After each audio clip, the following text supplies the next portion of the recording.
at the 2010 OneMedForum, and right now I'm joined by John Stroh with NeoMatrix, who's going to tell us more about the Halo procedure.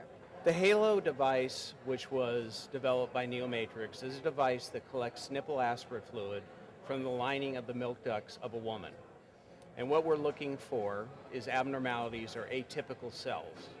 And if a woman is found to have atypical cells, that infers between a 4 and 500 increase percent of her developing breast cancer over her lifetime. So what we've developed is a 5-minute fully automated test, non-invasive, that is a way to screen for risk of developing breast cancer. Okay, tell me a little bit about what the difference is between screening and diagnostic. Sure. What we are doing by screening is we are identifying the women who are at the highest risk of potentially developing breast cancer. So that way you can triage those women into a situation where they can be watched more closely. They can be, in some cases, put on chemoprevention drugs like tamoxifen or relaxafen, and in many cases put into a more specific and sensitive imaging like an MRI. Because an MRI will find abnormalities very early, whereas a mammogram, which is the gold standard of screening, typically a lump's been growing 8 to 10 years. So we're trying to do one of two things, either potentially prevent the cancer from occurring, or if it does occur, finding it at its very earliest stage where it's the most curable. So again, we're screening for risk versus diagnostic, which is screening for or looking for disease. We're not diagnosing cancer, we're looking for risk. Why is risk assessment so important then?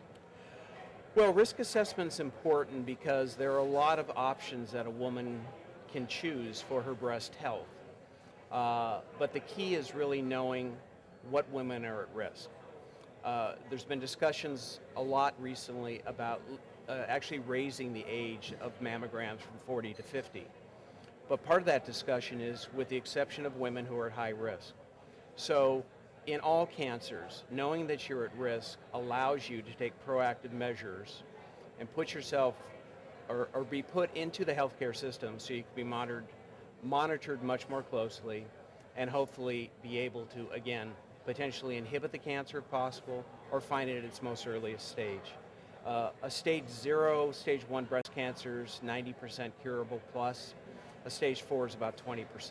So early detection is the key, and knowing who's at risk is a major key.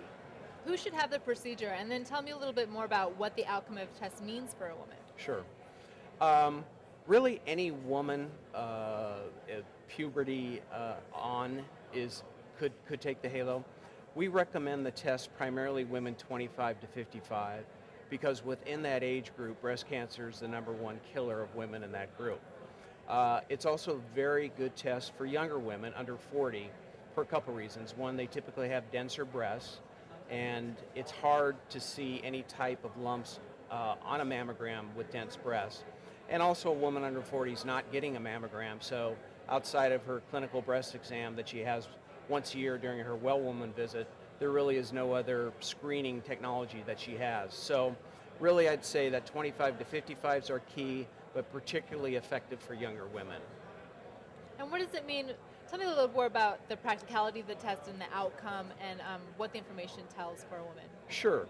Well, I mentioned that we're looking for a condition called atypia.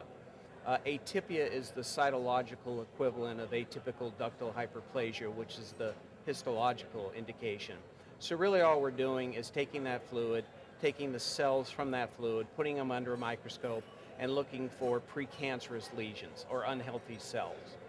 So the implication is if you do have these unhealthy cells, you need to be monitored, you need to be watched much closely, and as I had discussed earlier, there's specific steps that you can take to inhibit the cancer potentially or find it at its earliest stage.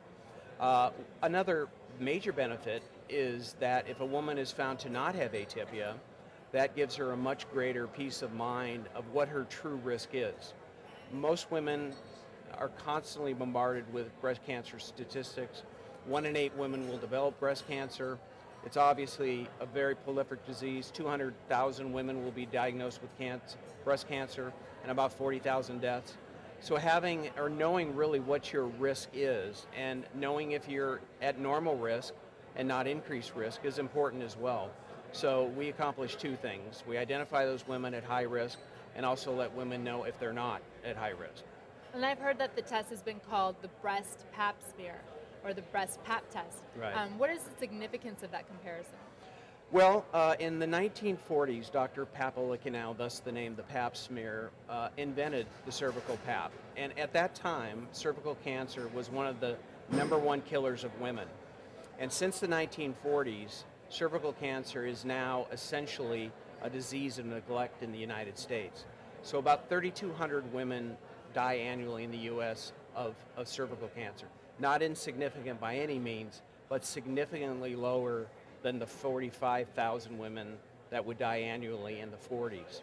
So like the cervical pap, what the cervical pap does is look at the cells in the cervix, look for abnormalities, and look for early indications of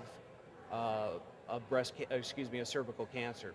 We conversely are doing the same thing with the fluid in the milk duct, taking those cells out of the milk duct, doing the same thing scientifically, looking at them cytologically for abnormalities. So we call it the breast pap because it's very analogous to what the cervical pap does. And Dr. Papalicanow actually wrote quite extensively on the need to analyze breast fluid for abnormal cells. And like the cervical pap, it's recommended to be done on a yearly basis because atypia can form or can correct itself as well. So it's a yearly procedure. And I heard you guys presented earlier today at We the did. OneMedForum. How did that go? I think it went very well. We had a good audience. We had a good cross-section of potential investors as well as partners. Been very impressed with the turnout and the participation, and very pleased with the OneMedForum venue. Great. Well, thank you, John. It's been a pleasure My to talk pleasure. to you. Thank you and for good giving luck me the in future. opportunity. Thank you.